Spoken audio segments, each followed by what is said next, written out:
Hey guys, Chuck Sutton here. Push me, and then just like, comment, and subscribe for more content. So today's video isn't a part of any series I have going on. I just want to make something fun for you guys to see some production tips and tricks. So I specifically got a question from one of my longtime subscribers, legitimate YouTuber, and he asks, Why do you use auto-tune in so much of your production? I'm real, and I will be sure to check out your music on Spotify. for those of you who don't know, Auto-Tune is a pitch correcting software. I don't really know how to explain it.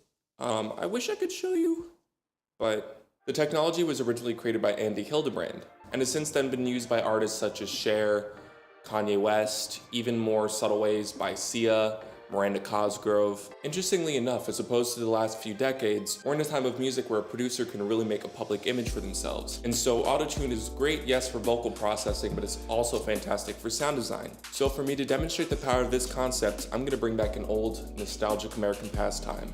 In a few moments, you'll see a clip. And time goes by so slowly, and time can do so much. Are you still mine?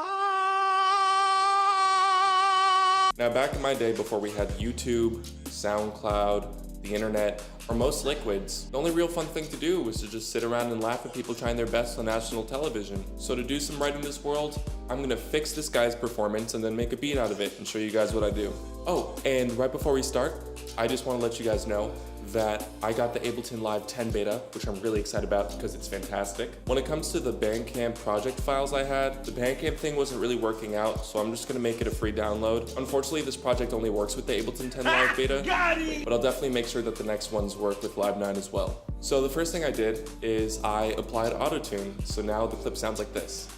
And time goes by so slowly, and time can do so much.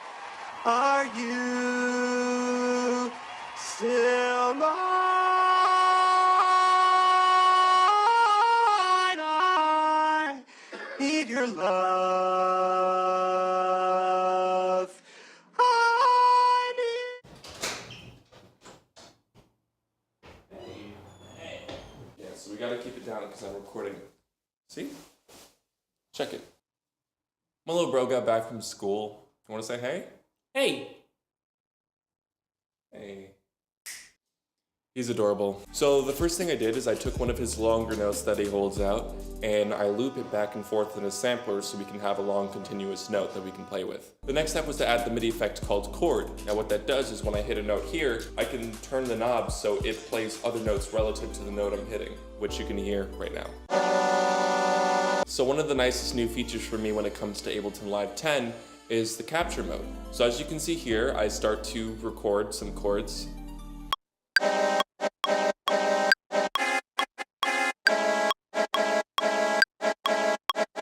But then I realized I forgot to hit the record button. And that's fine because if you hit the capture button, it actually remembers in kind of like a recording standby mode what you put down. So in the way I like to produce, I love doing vocal chops. So I started chopping up this guy's voice, got the second layer right here.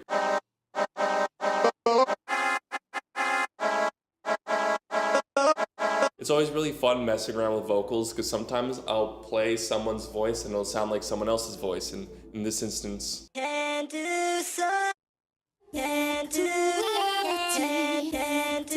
so. I always found it a little tedious when I was messing with different patterns and making sure that they weren't overlapping all the time.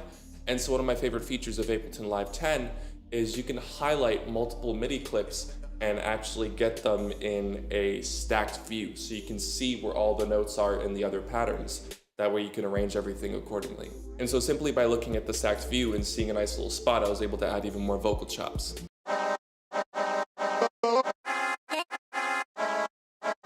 Another great function for the stacked MIDI clips is Pocket. When I add snares to tracks, I add them a little earlier than everything else, and I like to align the elements that would align on that snare early as well.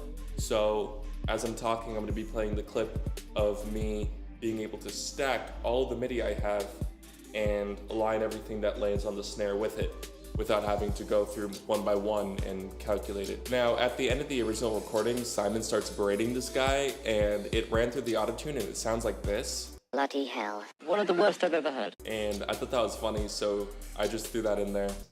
Bloody hell. One of the worst I've ever heard. Another great function for keeping all of my vocal chops organized is Ableton now has groups and groups, which means groups and groups, which means I'm able to mix things differently, add different effects inside of the groups, and make my organization a lot easier. Now, when I went to go add the kick, the sub, and the percussion, I realized the register of the track was a little too high, so I ended up pitching everything down a couple of semitones.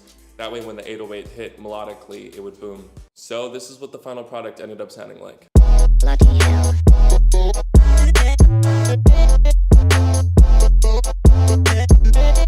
Bloody hell. One of the worst I've ever heard. Again, if you have the Ableton Live 10 beta, you can go grab that project for free in the description, along with the samples for the sample project, which are going to be due next Wednesday. So make sure you have your submissions in by then. Also, I was so excited to get Ableton Live 10 that once I did, I ended up making a whole track in a day, essentially. Like, I started it one evening and finished it the next. I'm gonna be dropping that today with this video, so you can go peep that in the description. This is some of it right here.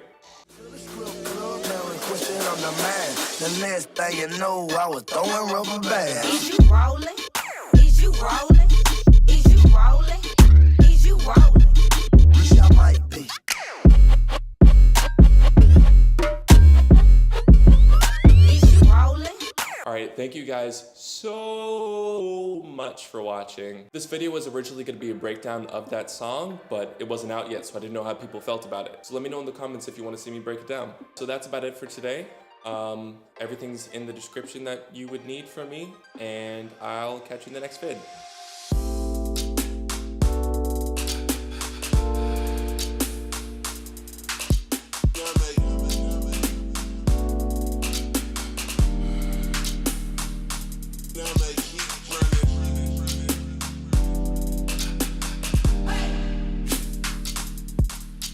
Make